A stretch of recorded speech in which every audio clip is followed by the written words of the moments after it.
Delhi NCR में आने वाले दिनों में आम जनता को भारी दिक्कतों का सामना करना पड़ सकता है। All India motor transporters Congress ने सरकार के खिलाफ मोर्चा खोलते हुए आगामी 21, 22 और 23 को 3 दिवसीय चक्का जाम का ऐलान किया है। ट्रांसपोर्ट यूनियन की इस चेतावनी के बाद प्रशासन और व्यापारियों में हड़कंप मच गया है। ट्रांसपोर्टर्स का कहना है कि सरकार की नीतियां उनके व्यवसाय को बर्बाद कर रही है। वहीं इस आंदोलन के पीछे ग्रीन टैक्स में बेतहाशा बढ़ोतरी। ट्रांसपोर्टर्स का आरोप है कि ग्रीन टैक्स में की गई भारी वृद्धि के कारण उनका मुनाफा खत्म हो गया है और गाड़ियों का संचालन मुश्किल हो गया है। वहीं BS4 वाहनों पर पाबंदी का विरोध भी। वहीं सरकार द्वारा आगामी 1 नवंबर से BS4 डीजल वाहनों के संचालन पर पूरी तरह रोक लगाने के फैसले से ट्रांसपोर्टर्स में भारी आक्रोश है। उनका कहना है कि इससे लाखों गाड़ियां कबाड़ में बदल जाएंगी। इसके अलावा टोल टैक्स की विसंगतियों को स्थानीय स्तरों पर होने वाले उत्पीड़न को लेकर भी ट्रांसपोर्टर्स नाराज हैं। मैं हुकम Singh Sharma Gurgaon transport welfare association का प्रधान बोल रहा हूँ।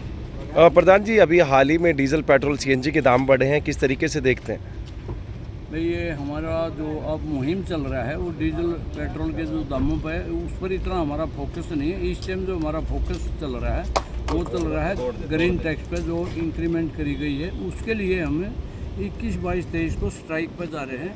दिल्ली के लिए जो सिर्फ दिल्ली में गाड़ी इंटर करती है, चाहे वह सब्जी की हो, चाहे दूध की हो या वो स्पेयर पार्ट की हो, मेडिसिन की, वो सभी बंद रखेंगे 3 दिन के लिए। 21, 22, 23 को दिल्ली के अंदर ना बुकिंग करेंगे, ना दिल्ली से हम माल पिक करेंगे।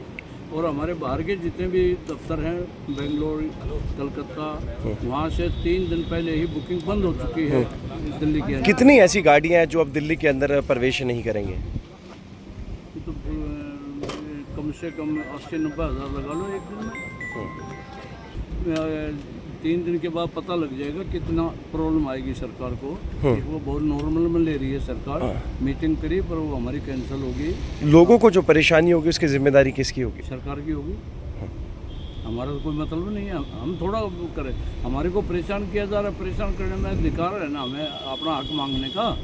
हम तो अपना हक मांग रहे हैं सरकार से। ठीक है। सबसे मेन जो है ये इस पे ECC जो लगाया है, ग्रीन टैक्स लगाया। ग्रीन टैक्स अब जो है प्रत्येक गाड़ी पे लगा दिया। एसेंशियल सर्विसेज की गाड़ियों पे भी, दवाइयों की भी, और दवाइयों के साथ साथ दूध की है, जो ब्रेड की है और जो इन चीज़ों के लिए है उन पे भी उन्होंने एसेंशियल टैक्स लगा दिया। यह ना केवल इन्हीं पे लगाया एसेंशियल टैक्स, ये उन पे भी लगा दिया जो नॉन पोल्यूटरी व्हीकल थी, जो जिन पे पोल्यूशन नहीं था। यूरो 6 गाड़ी उस मानक को पूरा करती है। जब ये सुप्रीम कोर्ट ने और NGT ने इस पे ये कहा था कि ये बिल्कुल पोल्यूशन फ्री गाड़ी है, उसके लिए सरकार ने उस पर जब उसकी मैन्युफैक्चरिंग हुई तो डीलर्स ने, मैन्युफैक्चरर ने उस पर 11 लाख 12 लाख रुपए उस पर रेट बढ़ाया। हम लोगों ने वो उतने बढ़े हुए रेट पे गाड़ियाँ ली हैं, लेकिन उस पर पोल्यूशन नहीं होता। उस पर भी ग्रीन टैक्स, ये ECC उस पर भी लगाया हुआ है। जब ये इस चीज़ के लिए हम मजबूर हो गए, अब इन्होंने एक और आदेश पारित कर दिया कि यूरो 4 गाड़ी जो 1 नवंबर से दिल्ली में नहीं एंटर होगी, जब ऑल इंडिया में यूरो 4 चल रही है तो उसके हिसाब से उसको भी, उस पर भी सरकार ये सोचे क्या कर रहे हैं। और सरकार लगातार इन गाड़ियों पे ग्रीन टैक्स बढ़ा रही है। क्या मैं ये सरकार से ये पूछना चाहूँगा अपनी ट्रांसपोर्ट एसोसिएशन के माध्यम से, और ये आपके माध्यम से, इस चैनल के माध्यम से पूछना चाहूँगा, क्या टैक्स बढ़ाने से पोल्यूशन कम हो जाएगा? जो बराबर टैक्स बढ़ाते रहे उससे पोल्यूशन तो कम नहीं होगा। उसके लिए सोचना ये है कि हमने भी यही सोचा, हम अपनी गाड़ियाँ हम 3 दिन नहीं चलाएंगे। एक दुकानदार है अपनी दुकान बंद कर लेता है, उस पर क्या लगेगा?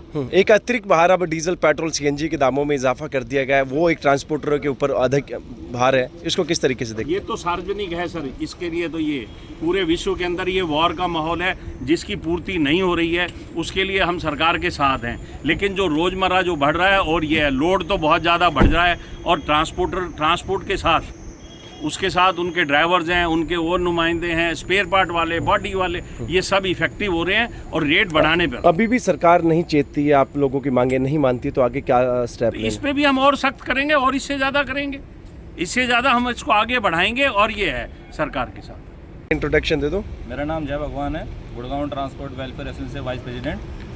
और ये हमारी जो all India motor transport Congress की तरफ से चक्का जाम की जो मुहिम चलाई है 21, 22, 23 की, हम इसको पूरा सपोर्ट कर रहे हैं। और चक्का जाम हमारी जितनी भी यूनियन में गुड़गांव की तरफ जितनी भी गाड़ियां हैं सबको रोकने का प्रयास कर रहे हैं। तो अभी हम आज आए हैं खांडसा की यूनियन में, यहाँ हमने ये लगा दिए हैं पोस्टर, और हम इनको अवगत करा रहे हैं कि भैया 3 दिन अपनी गाड़ियाँ ना बेचें।